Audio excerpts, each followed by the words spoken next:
Estamos de volta. Programa Nosso Centro, que é uma realização da USE Distrital Tucuruvi. Envie sua pergunta, envie sua sugestão para nossocentro@tvmundi.com.br. Vamos fechar a questão de São Francisco de Assis, a história da reencarnação, Sandra?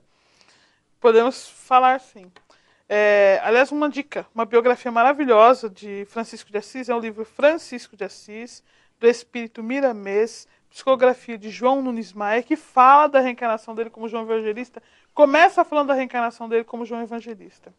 Mas uma coisa interessante é que assim, no final da reencarnação do João Evangelista, ele é preso pelos romanos numa ilha chamada Ilha de Patmos. Eles tentam isolá-lo, né? E ele fica lá durante algum tempo, é onde ele recebe o Apocalipse. E chega uma hora que os soldados decidem soltá-lo, né? Só que precisavam mudar o nome dele, porque todos os soldados que ficavam lá com ele viravam cristãos. Porque ele pregava para os soldados eram todos cristãos. Aí eles precisavam mudar o nome dele, e eles começaram a chamar ele de Pai Francisco. No finalzinho da reencarnação. Então, quando ele vai reencarnar, nós não sabemos se houve reencarnações nesse intervalo, porque eu pelo menos não conheço uma descrição, né? Ele escolhe de novo o nome de Francisco, que foi o nome que ele teve no finalzinho da reencarnação dele, que é Franco Cisco, da cidade de Assis, né? Então, com aquele espírito humilde que era Francisco de Assis, então ele escolhe esse nome, que aliás, Franco Cisco Xavier, né? Esses espíritos humildes que buscam nomes que traduzem esses sentimentos que eles trazem. Então, na verdade, Francisco, porque no final da reencarnação lá, como João Evangelista, ele tinha o nome de Pai Francisco. Olha aí, tem pelo menos essa ligação, né, entre os dois, mostrando aí o vínculo. Agora, voltando à questão do James, né, esse menino de 2 anos de idade. Com 2 anos de idade, ele sabe coisas de aviação, porque é impossível, né, uma criança dessa idade. Agora, eu acho que ele está com uns 8, 9 anos de idade. A época que a história se desenrolou, ele tinha 2 anos. E o que espantava os pais era, com esta idade, ele ter conhecimentos sobre o avião, sobre a aviação, sobre as armas da guerra, porta-aviões, colegas que lutaram com ele desencarnou na existência passada durante o combate na guerra. E ele citava nomes. Citava os nomes e tinha pesadelos, porque desencarnou na guerra. Então ele sofria com essas lembranças. E o pai, que não acreditava em reencarnação, ele buscou no Google, que é uma ferramenta que hoje todos temos acesso, os nomes, as informações que ele foi colocando. E aí que ele foi se convencendo de que o filho dele tinha sido aquele piloto de mesmo nome.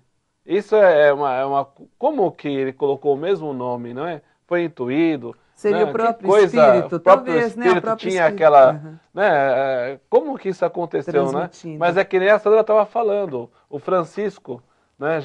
O João já era Francisco no final da vida, como João Evangelista, e veio como Francisco de Assis, né? Coisa... E há pesquisadores no Brasil fazendo isso, Edmar? No Brasil, quem pesquisou bastante a respeito da reencarnação foi Hernani Guimarães Andrade. Ele já desencarnou em 2003, mas deixou a sua lavra de livros. Um deles é Casos de Reencarnação no Brasil. E tem com esse outro... tipo de histórias? Ele apresenta os casos. Sim. Né? No caso dele, ele faz a pesquisa, uma pesquisa científica, então ele tenta demonstrar no livro o porquê que é um caso de reencarnação.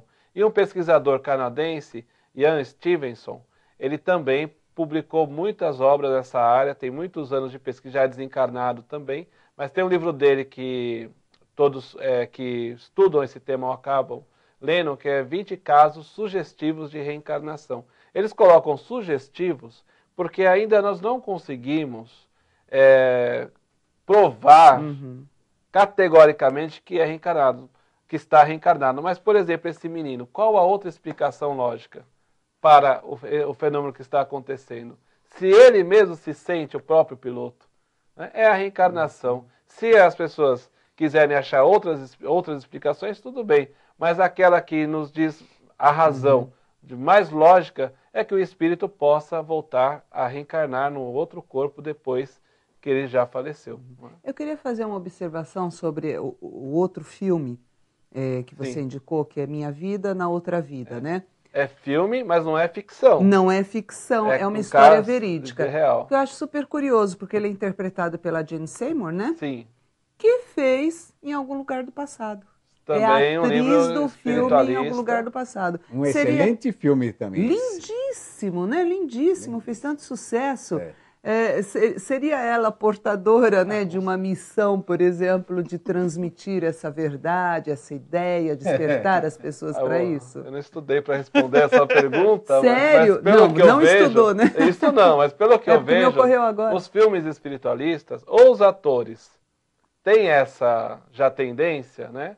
Ou eles ficam com essa tendência. Ou não tem, e vão fazer justamente. É o caso do Chico Xavier, né? O ator Nelson Xavier, que interpretou o papel do Chico, ele foi convencido a ser espírita, a ser espiritualista durante as filmagens. Então, quem se deixa envolver um pouquinho com essa vibração, né, Carlos? Exatamente. Eu também, vendo o Chico Xavier, quando ele era vivo, o Emmanuel falou de um cachorro, olha lá, tá vendo aquele cachorro? Foi a reencarnação de um outro cachorro, né? É verdade, os animais também reencarnam. Reencarnam. E muitas vezes nós os reconhecemos. Reconhecemos traços semelhantes, hábitos semelhantes daquele cão que era um espírito familiar naquela reencarnação anterior, que retorna ao nosso lar para dar prosseguimento à sua evolução, nos tendo como tutores nesse processo de evolução. Sandra, nós os reconhecemos, eles também reconhecem o ambiente. Eles também reconhecem o ambiente, parece que sempre viveram lá. É muito interessante. Acho que a gente vai ter oportunidade, que já andaram me falando que tem pergunta a respeito, nós vamos falar mais daqui a pouco. Isso, e temos várias perguntas, aliás, que serão respondidas logo mais no próximo bloco, que se chama Quem Pergunta Quer Saber. Nosso centro já volta.